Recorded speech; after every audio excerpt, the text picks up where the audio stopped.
A long time ago, a woman's grandfather died and left her family a beautiful, ornate grandfather clock. The clock was huge, ancient, and very valuable. It chimed every hour, but otherwise it was silent. The woman and her family cherished the clock, and it became a central part of their home. But one day, the unthinkable happened. The clock began to tick on its own.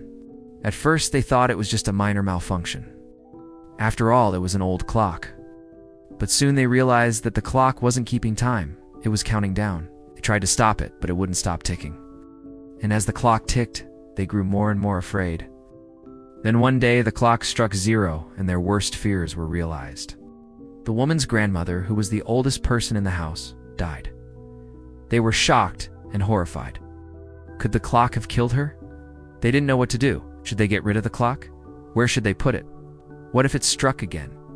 Days turned into weeks, and the family couldn't take the clock with them wherever they went. It was too big and valuable to leave on its own. So they took turns staying at home with the clock, each person only staying for a few days before leaving in fear of what might happen. One day, the woman came home from school to find her mother lying dead on the floor next to the clock. The clock had struck again. And as she looked closer, she noticed that the clock was counting down once more. She knew that she had to do something, but what? She called her friends, the police, and even the priest, but no one could help her. The clock was a mystery that no one could solve. And as the clock ticked, she grew more and more desperate. Then she had an idea.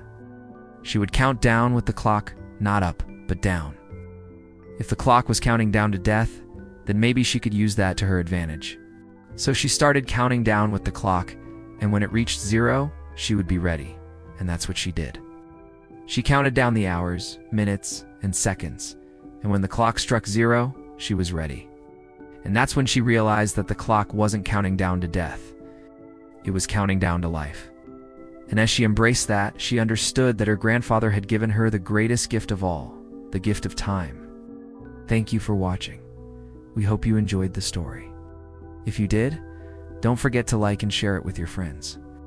And if you haven't already, please subscribe and hit the notification bell so that you never miss out on any of our stories. Once again, thank you for watching, and we'll see you next time.